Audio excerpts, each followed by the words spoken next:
de Alexandre Dumas Filho, A Dama das Camélias, capítulo 2. A venda estava marcada para o dia 16. Um dia de intervalo fora deixado entre as visitas e o leilão, para que os tapeceiros tivessem tempo de retirar cortinas, forrações, etc. Naquela época, eu voltava de viagem. Era natural que ninguém me houvesse contado sobre a morte de Marguerite, como uma dessas grandes notícias que os amigos dão a quem volta à capital das novidades. Marguerite era linda, e quanto mais a vida sofisticada dessas mulheres é rumorosa, tanto menos o é sua morte. São daqueles sóis que se põem assim como nasceram, sem brilho. Sua morte, quando morrem jovens, é sabida ao mesmo tempo por todos os seus amantes. Pois em Paris, quase todos os amantes de uma moça tão conhecida vivem em intimidade. Trocam algumas lembranças a seu respeito, e a vida de uns e de outros continua sem que o incidente perturbe com uma única lágrima.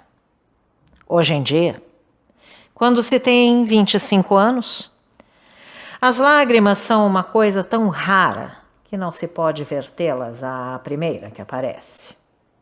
Acontece, no máximo, quando os parentes que pagam para ser chorados o são em razão do quanto nisso investiram.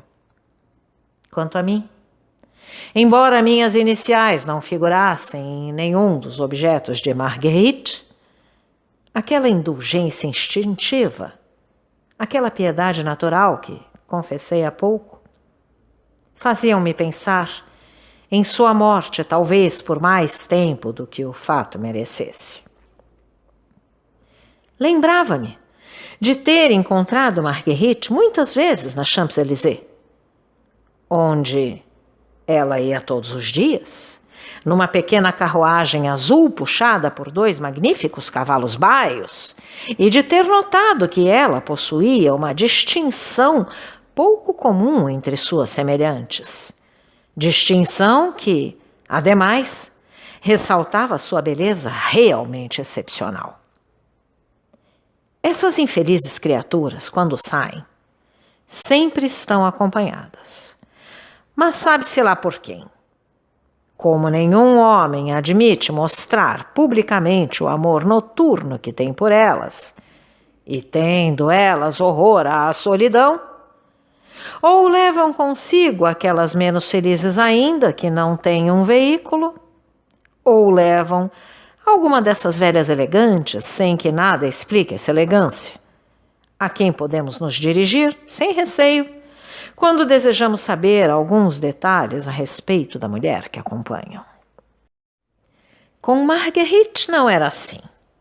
Ela chegava a Champs-Élysées sempre sozinha, em sua carruagem, e procurava, o mais que podia, passar despercebida.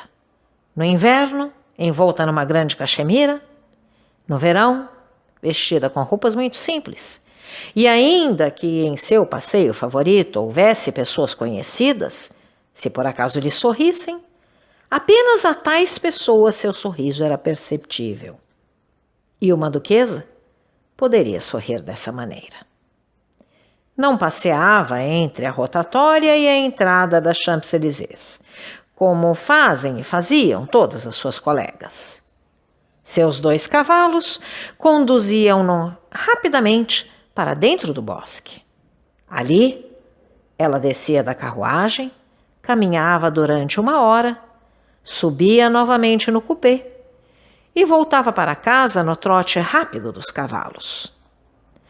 Todas essas particularidades, das quais algumas vezes fui testemunha, voltavam à minha mente, e eu lamentava a morte dessa moça como quem lamenta a destruição total de uma bela obra. Ora, Era impossível ver uma beleza mais encantadora que a de Marguerite. Alta e magra ao extremo. Possuía em grau supremo a arte de fazer desaparecer esse descuido da natureza pelo simples modo de arrumar o que vestia. Seu chale de cachemira, cujas pontas roçavam o chão, deixava escapar de cada lado os amplos babados de um vestido de seda. E o espesso regalo que escondia suas mãos e que ela apoiava contra o peito era tão habilmente pregueado que os olhos, por mais exigentes que fossem, não tinham nada a criticar quanto ao contorno das linhas. A cabeça, uma maravilha. Era objeto de uma graça particular. Era pequenina e, como diria Musset, sua mãe parecia tê-la composto daquela forma para fazê-la com cuidado. Em forma oval, de encanto indescritível. Imaginem uns olhos negros, cujas sobrancelhas em forma de arcos perfeitos parecem pintadas. Cubram esses olhos com longos cílios, que ao se fecharem, lançam sombra sobre o tom rosado das faces. Tracem um nariz fino, retilíneo, gracioso, com narinas um pouco abertas por uma aspiração ardente para a vida sensual. Desenhem uma boca harmoniosa, com lábios abrindo-se graciosamente sobre dentes brancos como leite. Cubram a pele com o aveludado de um pêssego que mão nenhuma tivesse ainda tocado e terão o conjunto dessa encantadora cabeça. Os cabelos, pretos como azeviche, ondulados naturalmente ou não, abriam-se sobre a fonte em duas largas faixas, perdendo-se atrás da cabeça e deixando-a à mostra a ponta das orelhas, onde brilhavam 2 diamantes que valiam de 4 a 5 mil francos cada um. De que modo aquela vida ardente deixava no semblante de Marguerite a expressão virginal, infantil até, que a caracterizava, é o que somos forçados a constatar sem compreender. Marguerite tinha um maravilhoso retrato seu feito por Vidal, único homem cujo traço poderia reproduzi-la. Após sua morte, tive esse retrato à minha disposição por alguns dias e era de uma semelhança tão espantosa que me serviu para dar as informações que minha memória talvez não tivesse sido suficiente. De alguns dos detalhes deste capítulo, só tomei conhecimento mais tarde, mas eu os escrevo agora para não ter que retornar a eles quando começar a curiosa história desta mulher. Marguerite estava presente em todas as estreias e passava todas as suas noites em espetáculos ou bailes. Toda vez que se representava uma nova peça, era certo ali vê-la com 3 coisas que não a deixavam nunca e que sempre ocupavam a frente de seu camarote térreo: seu binóculo, um punhado de doces e um buquê de camélias. Durante 25 dias do mês, as camélias eram brancas e nos outros 5 eram vermelhas. Jamais se soube o motivo dessa variação de cores, que assinalo aqui sem poder explicar, mas que os frequentadores dos teatros onde ela mais ia e seus amigos, assim como eu, haviam notado. Nunca se viu Marguerite com outras flores que não camélias. Assim, na loja de Madame Barjon, sua florista, acabaram por chamá-la de Dama das Camélias, e esse apelido ficou. Eu também sabia, como todos os que frequentam certo meio em Paris, que Marguerite fora amante dos rapazes mais elegantes, que ela o admitia abertamente e que eles próprios se vangloriavam disso, o que provava que amantes e amantes estavam contentes uns com os outros.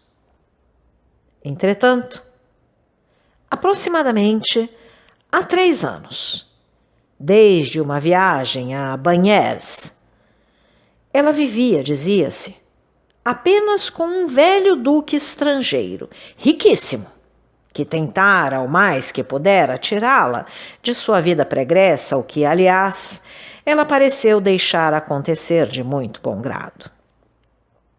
Eis o que me contaram a esse respeito.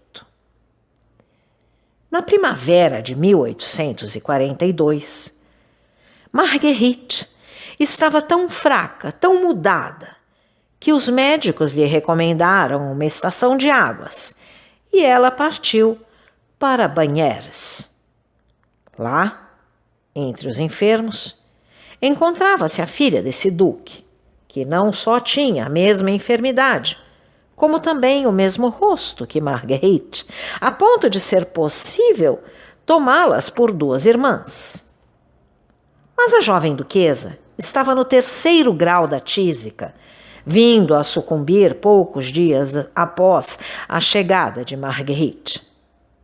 Certa manhã, o duque, que permanecera em Bagnères, como quem permanece sobre o solo que enterrou uma parte de seu coração, viu Marguerite na curva de uma alameda.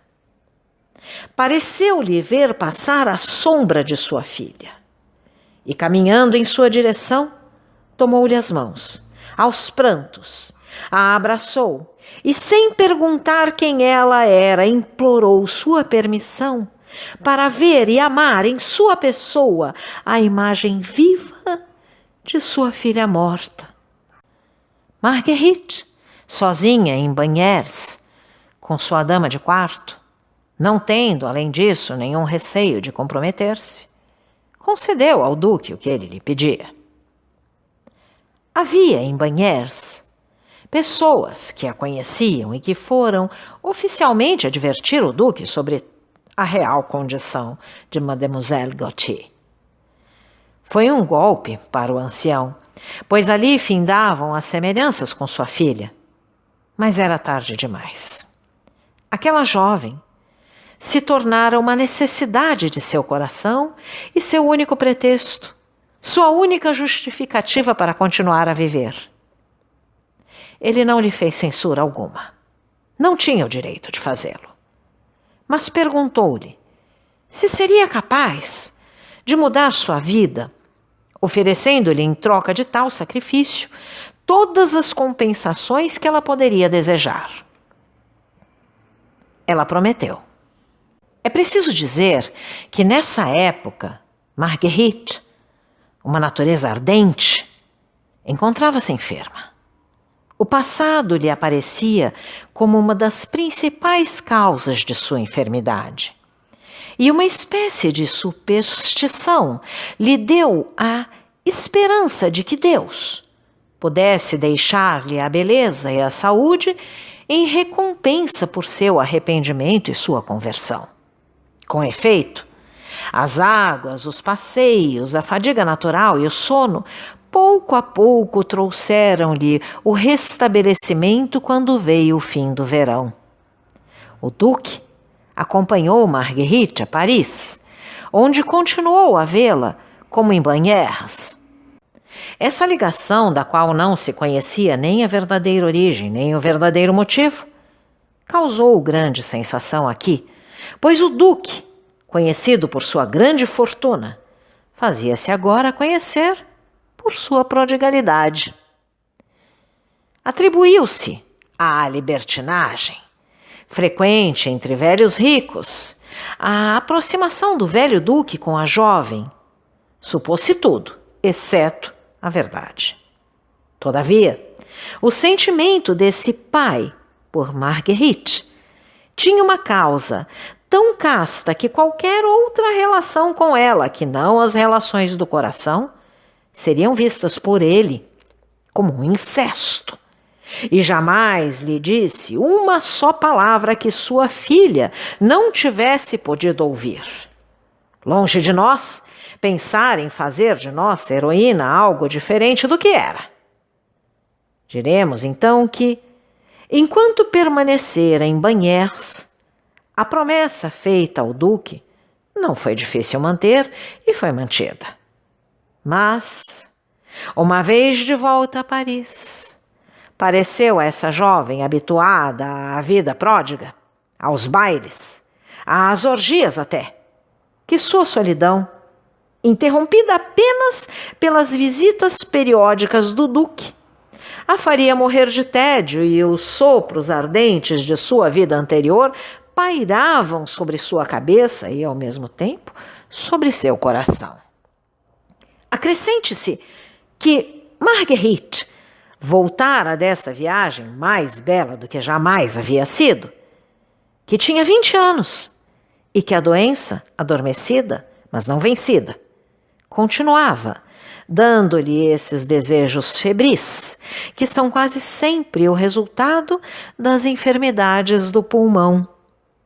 Assim, o duque sentiu uma grande tristeza no dia em que seus amigos, sempre à espreita para surpreender um escândalo por parte da jovem com a qual ele se comprometia, vieram lhe contar e provar que nos momentos em que tinha certeza de que ele não viria vê-la, ela recebia visitas, e que essas visitas, muitas vezes, se prolongavam até o dia seguinte. Interrogada, Marguerite confessou tudo ao duque, aconselhando-o, sem reticências, a deixar de se dedicar a ela, pois não sentia forças para manter as promessas feitas e não queria mais receber a generosidade de um homem a quem enganava. O duque passou 8 dias sem aparecer. Foi tudo o que conseguiu fazer. E no 8º dia, veio suplicar a Marguerite que ainda o recebesse, prometendo-lhe aceitá-la, tal como era, desde que a visse, e jurando-lhe que, ainda que morresse, jamais a censuraria. Eis em que ponto estavam as coisas 3 meses após o retorno de Marguerite, ou seja, em novembro ou dezembro de 1842. Então, caro audioleitor, se você gostou deste conteúdo, deixe seu like e inscreva-se no canal, ativando o sininho para ser notificado dos próximos vídeos, com os próximos capítulos deste e de outros livros que estarei publicando. Um grande abraço e até a próxima!